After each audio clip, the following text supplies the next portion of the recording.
everyone to come closer to Krishna.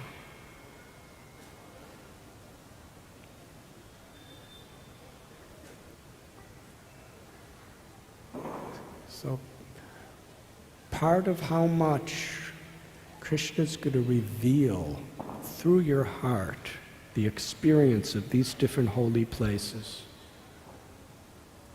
is how you value each other, how you selflessly desire to serve each other, and how you really try to facilitate and inspire each other to experience Krishna.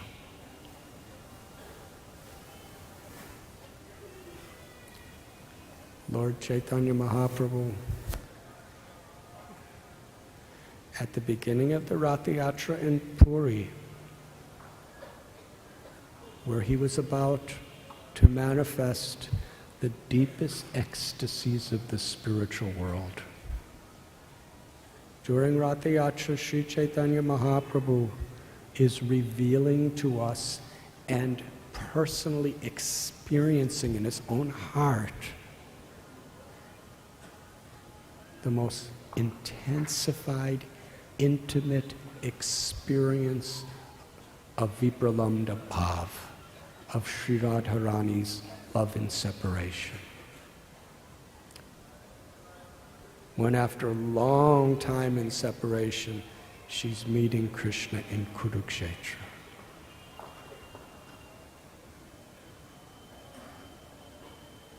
It's topmost limits. Bhakti Vinod Thakur, he said he wants to be in Kurukshetra more than anywhere else, because that's where his beloved Srimati Radharani is in the greatest need. And where there's the greatest necessity, there's the greatest opportunity to serve. But before Lord Chaitanya tasted the sweetness and was sharing it with the world, he offered that beautiful prayer to Lord Jagannath. Gopi Bharatur Padakamalayora Das Das Das Anudas.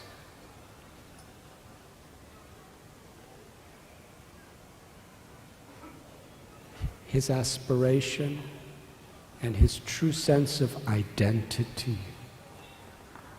was the servant of the servant of the servant of the servant.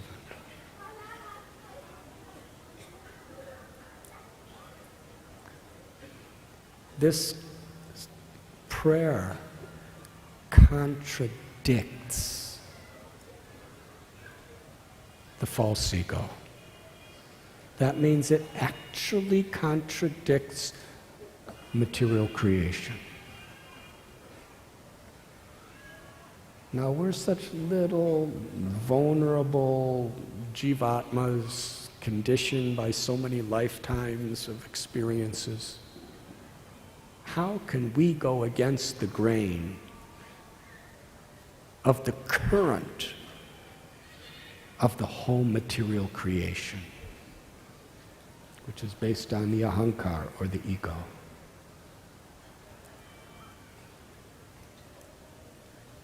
We can't. Srimad Bhagavatam tells that this material existence, based on egoism and selfishness, is like a vast ocean. Nobody could swim across an ocean. But if we take shelter of Krishna, then Krishna makes that ocean the quantity of water in a calf's hoof print. So when we take shelter of Krishna, then Krishna can make everything possible.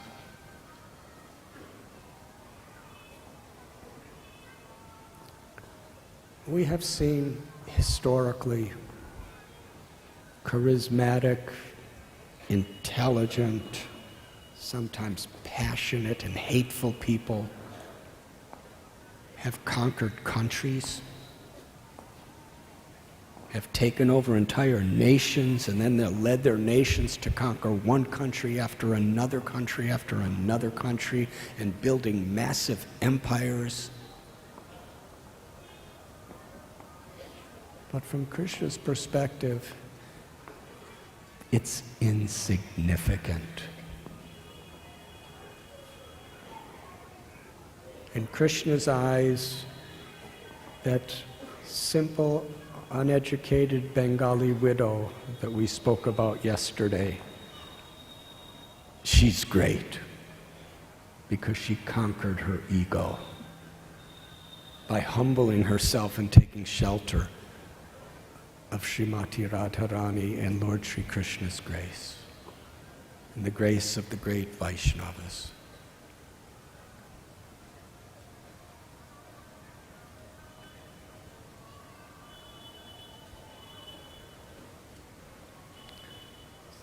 This understanding is very important, that we have to keep reminding ourselves.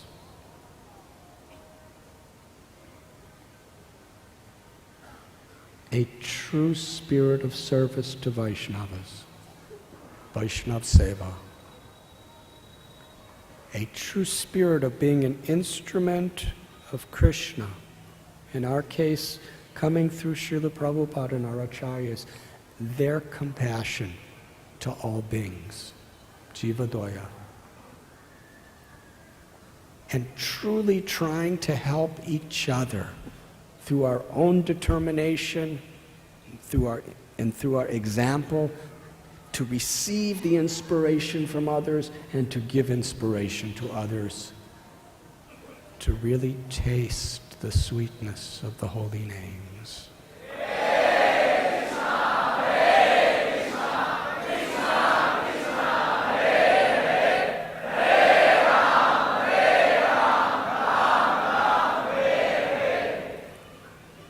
Taking shelter of the holy names, serving devotees, being an instrument of compassion to all beings, that's the essence of Dharma. That pleases Krishna. And then when we come to the holy Vrindavan Dham, we actually can beg from our hearts for mercy. To be a beggar spiritually is such a high position. If you have false ego too much, you can't beg. If Lord Chaitanya, in the story of Kuldaveccha Sridhar that we told, he explains he is controlled, Krishna is conquered by one who sincerely begs for pure devotion. Even if you don't have it, Krishna will be conquered if we can beg for it.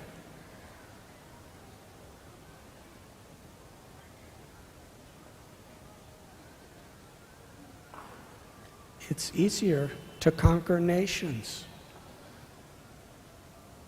It's easier to win national elections. It's easier to become a billionaire. It's easier to win every gold medal of the Olympics than to beg for pure devotional service. Because we can't do it without the grace of Krishna.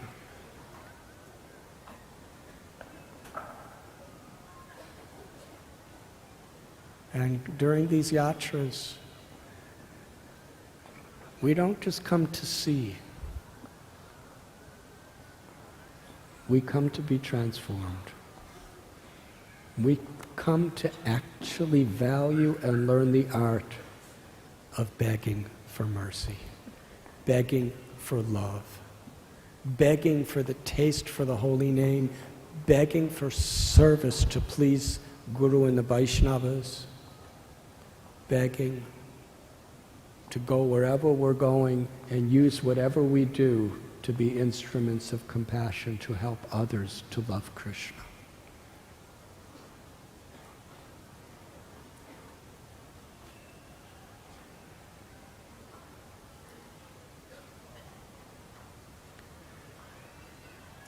Govardhan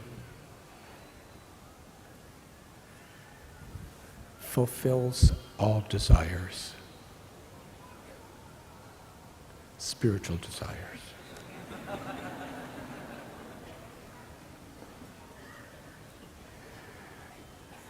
In the material sense, Cupid, who's in charge of keeping us all bound up with selfish, sensual, emotional, material gratifications. His name is Kamadev. But Krishna's name is Kamadev also, but completely different.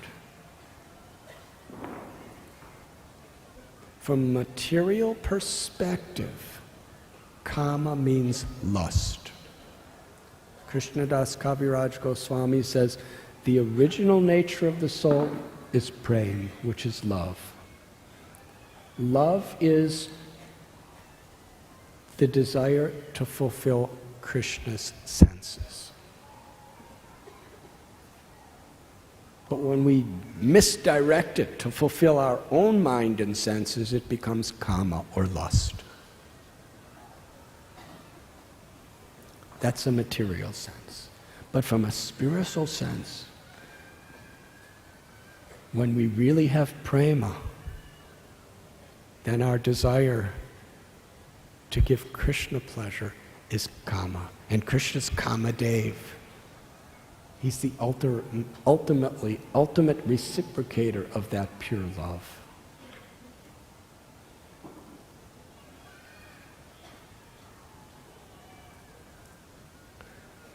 And he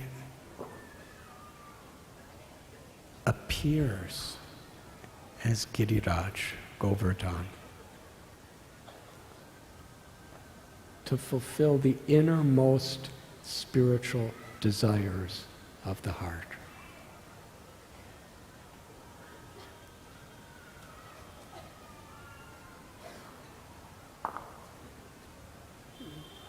In the Garga Samhita, it gives us a glimpse of the history of Govardhan. Now, when we speak about history in the spiritual world, it has no beginning and no end. Our conception of history in this world is in, I'm not good with dates.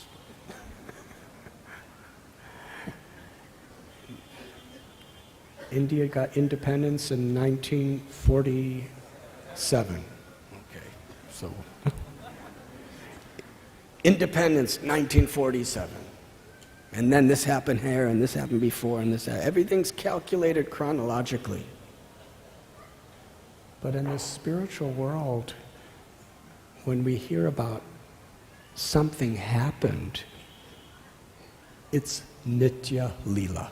It's an eternal pastime. It has no beginning and no end. It's always happening. Natvevaham jatu nasam natvam neme janadipa. Krishna says, never was the time you or me or anyone else ever didn't exist. We're all eternal. So it describes in this spiritual world of Goloka Vrindavan. Once Srimati Radharani and Lord Gopinath were sitting together. And Srimati Radharani said to Lord Krishna, if you are pleased with my love, with the love of the gopis, with our beautiful rasa dances, and with the forest of Vrindavan, please fulfill the desire of my heart. Krishna replied, my only desire is to please you.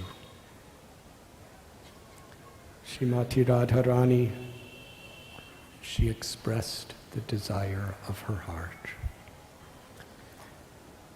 Please create a supremely pleasurable place for our pastimes in the Vrindavan forest.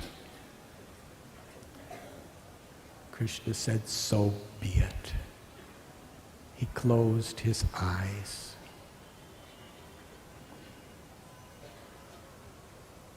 He searched within for the very essence of his own love.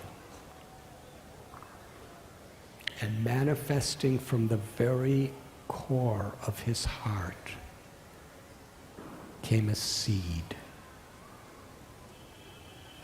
that was full of light, a seed that was full of bliss. It was the seed of the essence of his love for Sri Radha, for all living beings. And that seed fell right in the circle of the rasa dance. It began to grow into a small hill, some rocks, first some stones, then some rocks, then it became a hill, became a mountain, had limitless trees with fruits and flowers and caves and lakes, all in a matter of moments. It was so beautiful. It's Govardhan Hill.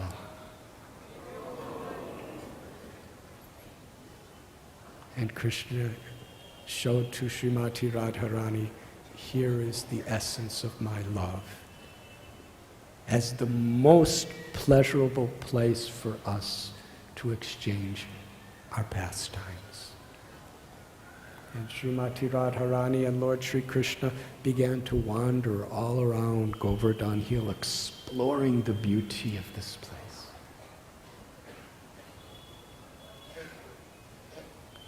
So Govardhan Hill is eternally existing as the crown of the beauty of the spiritual world as far as places for pastimes.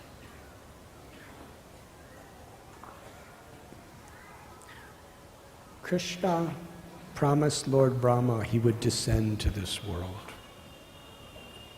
As we explain, in every yuga, Krishna appears in some yuga avatar. Sometimes he comes as Lila avatar, Manu avatar, Guna avatar, Shaktivesh avatar. Krishna's tu Bhagavan Swayam. Only once in a day of Brahma. About 8,640,000,000 years. Krishna personally comes.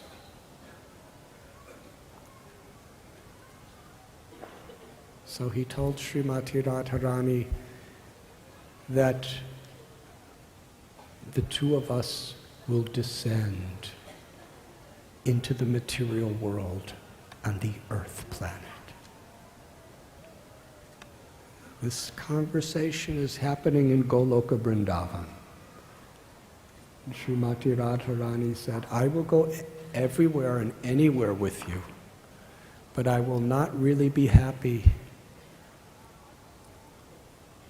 without the beautiful forest of Vrindavan, the river Yamuna, and our Govardhan Hill. Krishna said, I have already sent them. They are waiting for us.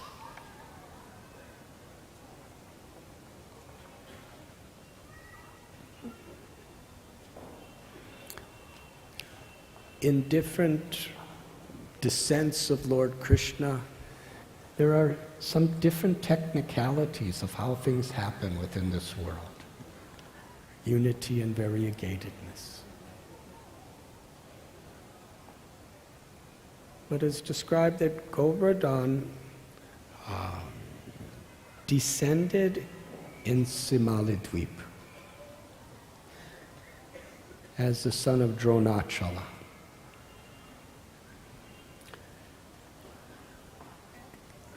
And when descended within to this material creation, all the other mountains, all the sages, all the rishis understood this is the holiest of all holy places. This is the king of all mountains. This mountain descended from Goloka Vrindavan. Its origin is the essence of Krishna's love, and it's come to this world. So there were so many pujas and so many celebrations when Govardhan appeared. And once Pulastya Muni,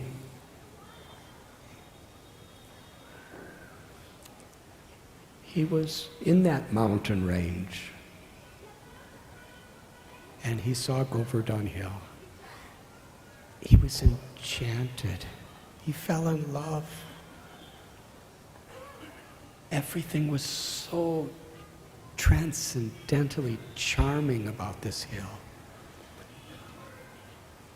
And he said to Dronachala that I am a great sage, I'm a rishi, I'm a sadhu, I'm asking something of you. Of course, whatever you like. I want to take Govardhan to where I live, in Kashi. I have Mother Ganga flowing, but there's no hill like this to perform my worship. Dronachala was weeping and crying, but he could not say no. But Govardhan made a condition. He said, how are you going to take me, Pulastya Muni? Pulastya Muni, this is in Satya Yuga, long ago. And great sages, rishis, and mystics in Satya Yuga really had powers. He said, I will carry you by my mystic yogic power. But Govardhan had a plan. Strategic plan.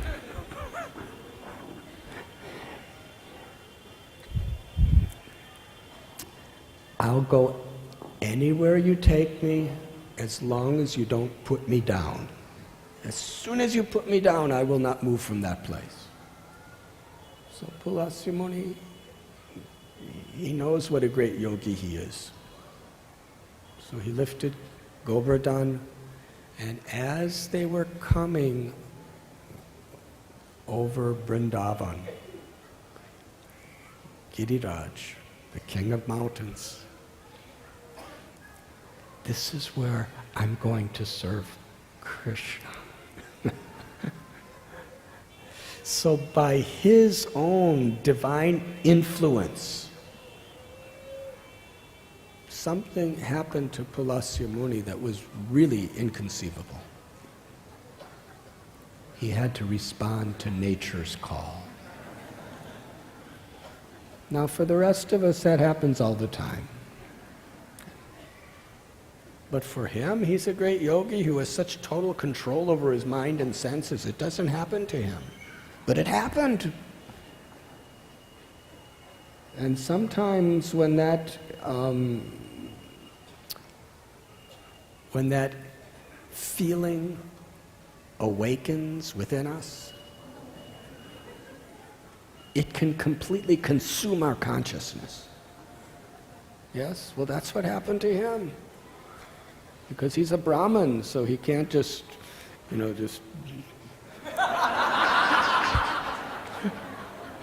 can't just let it be in his kopans.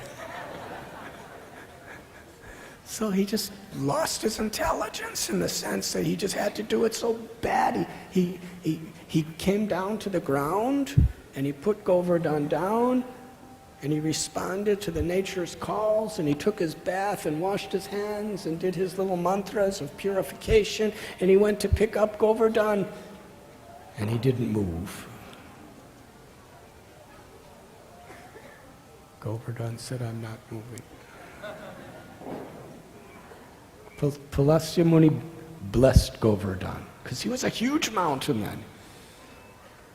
He said, every day you will reduce inside by the size of one sesame seed. Teal?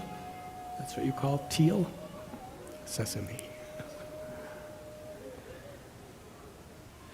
So in this way, Govardhan came to Vrindavan.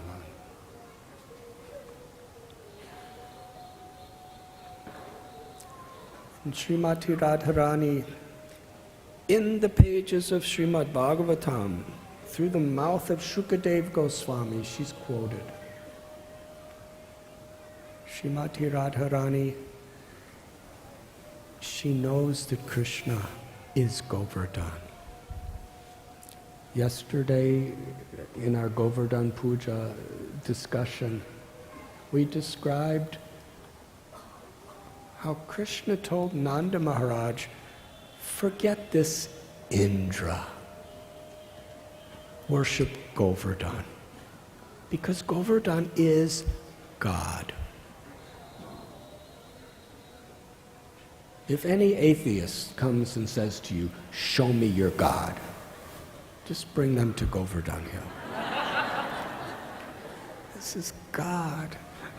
This is the Almighty in His most intimate form. Krishna manifested the form of Govardhan.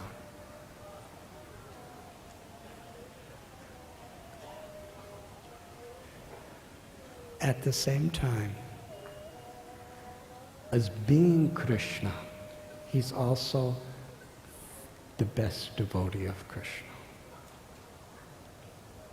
And when Srimati Radharani personally exclaims that Sri Giriraj is Haridas Varya, such an all-inclusive, supremely perfect statement that is. Because Srimati Radharani is the source of all loving devotional service. She's Sladini Shakti.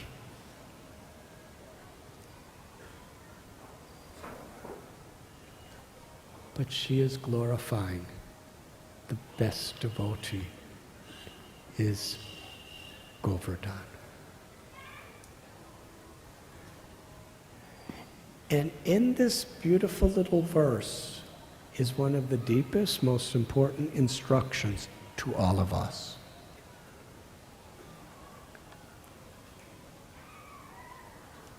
What is it that Srimati Radharani considers to be greatness in a devotee? She said, Haridas Varya, Giriraj. He's always rendering loving service for the pleasure of Krishna and Balaram. How? By giving pleasure to them, to the cowherd boys and cowherd girls, to the cows, to the calves, by being the servant of the servant of the servant.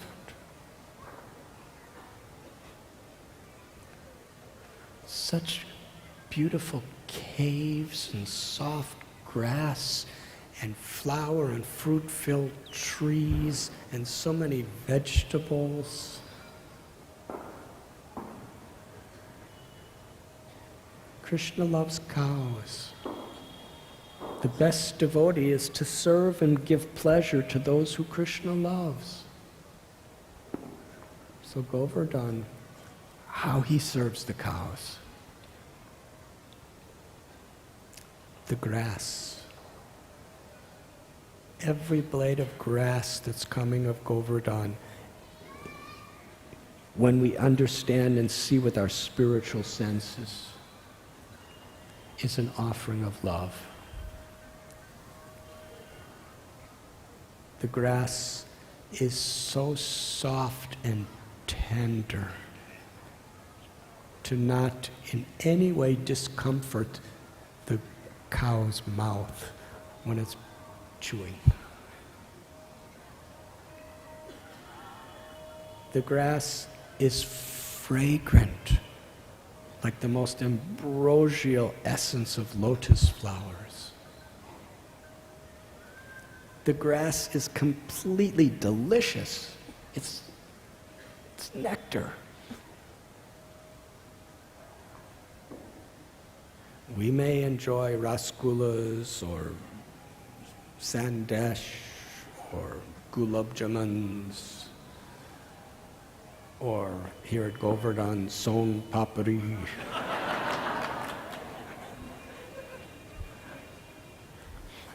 But nothing we can possibly taste can compare to the grass of Govardhan. When the cows eat that grass, what a festival, what a celebration. And the grass is really nutritious. It's medicinal. When the cows eat that grass, they could never, ever, ever get sick with anything. The more they eat, the more their digestion to eat more increases. And they can eat all day and all night, anytime, and just keep, it just gets better and better. And what pleases the cows the most?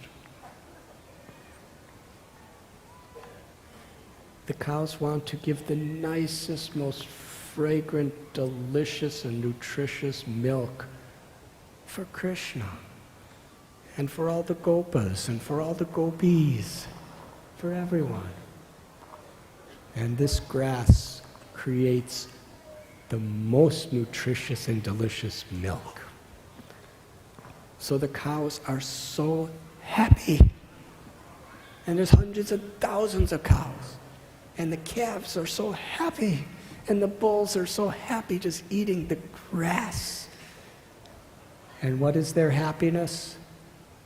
Krishna's happiness. Krishna wants to see us happy. Believe it or not, and this is hard for some people to adjust to, as long as we're entrenched within material consciousness, the sufferings of this material world are Krishna's way of trying to bring us back to real happiness. In this little life of ours, however much pleasure or suffering there may be, if we can really take shelter of Krishna in that situation, then we'll really be happy. Krishna wants everyone to be happy.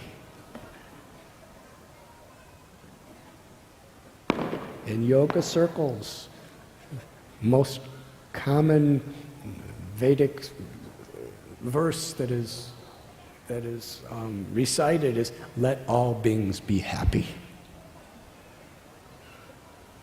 And I'll never forget, I was a brahmachari, and in the early days, brahmacharis got some strong indoctrinations about what household life was about. A lot of warnings. And then I heard later on I took sannyas, and I heard a lecture of Prabhupada, a marriage lecture.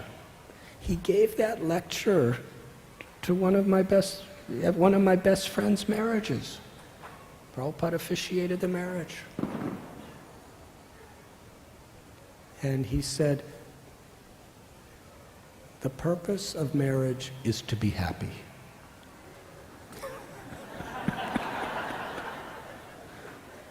This was really radical.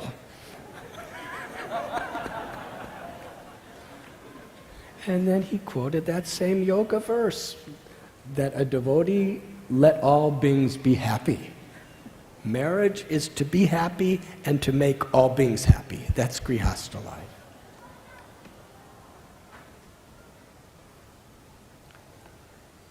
So in Krishna consciousness, Krishna just wants to give everyone happiness.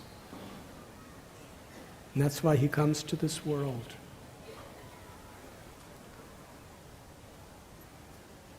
So who's the best devotee? Haridas Varya. giving every cow and every calf and every bull the highest happiness because that makes Krishna happy. And Govardhan has such nice waterfalls and rivers and lakes and ponds, and each one of them is pure nectar. Sweeter than even the waters in the heavenly planets. And when the cowherd boys drink it, and when the calves drink it, and when the peacocks drink it, and when the deers drink it, whoever drinks that water, the gopis drink it, Krishna Balaram drink it, they're completely revitalized and refreshed. It's so sweet. And Giriraj provides wonderful caves. And in each one of these caves, in the winter it's warm. In the summer it's cool. There's jeweled mirrors and sitting places.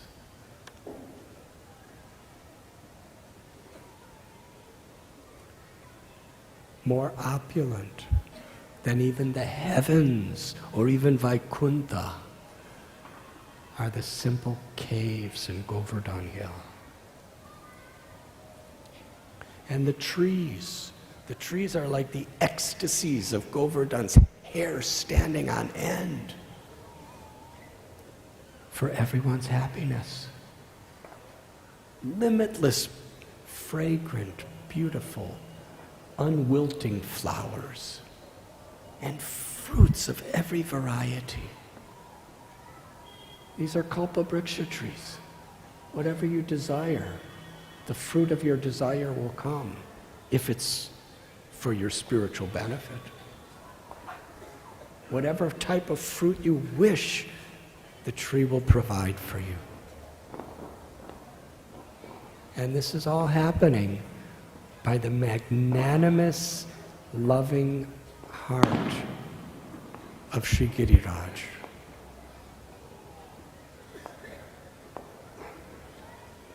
And the stones of Govardhan Hill.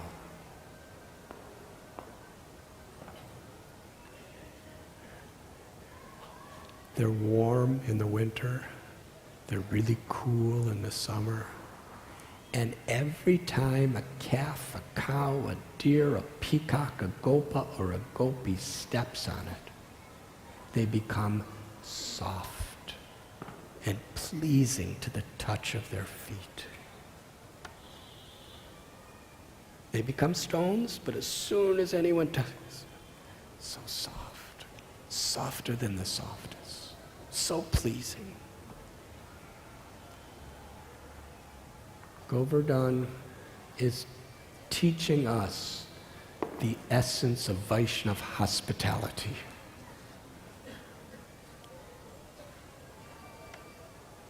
And even in this world, hospitality is so much an expression of affection. Srila Prabhupada himself, he exemplified this, and he expected us to. Srila Prabhupada, at the time when we just had little temples around, he said, every single person that comes to your temple, you must recognize that Krishna personally sent them. And you as Krishna's servant must take care of them, because how you take care of the guests who come is how you serve Krishna.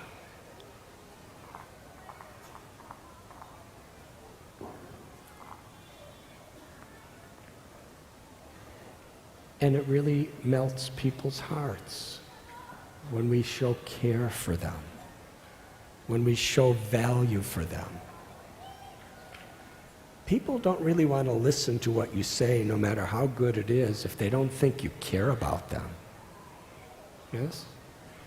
If somebody thinks if you come into some place and somebody thinks you're a demon, and a rascal and a nonsense, and then they speak some nice philosophy. Usually, you don't listen.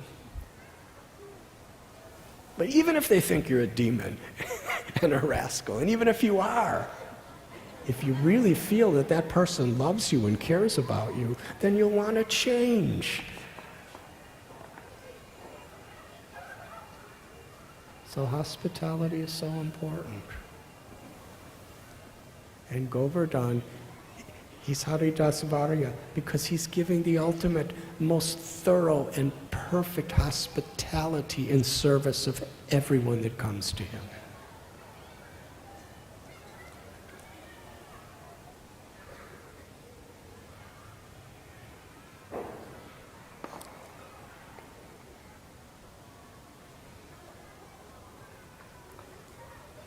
To be the servant of the servant of the servant. Krishna longs to take that role. When he came as Sri Chaitanya Mahaprabhu, Krishna with the Mahabhav of Sri Radhika, Rani,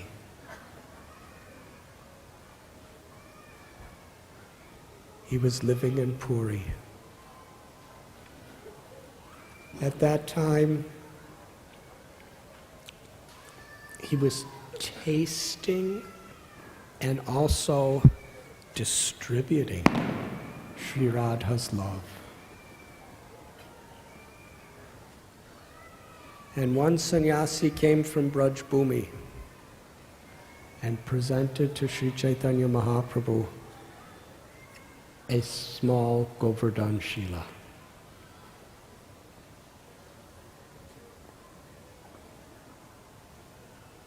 Now, Govardhan Shila is Krishna, very serious thing. We can't take it whimsically. We shouldn't just pick up Govardhan Shilas as souvenirs or even as deities. We should be very careful. They should be gifted to us if we're going by very high, merciful personalities. But this sannyasi presented Lord Chaitanya with the Govardhan Shila. That was his most precious object of affection. Because in the mood of Sri Radha, he saw that little tiny stone from Govardhan Hill as the full, complete body of Krishna. He saw Krishna's threefold bending form playing the flute in that little stone. Because Govardhan is Krishna's body. Govardhan is Krishna. And he worshipped that Govardhan Shila. And in his ecstasies, he would hold Giriraj to his head. When the intensity of his love went beyond limits, he would press Giriraj to his heart.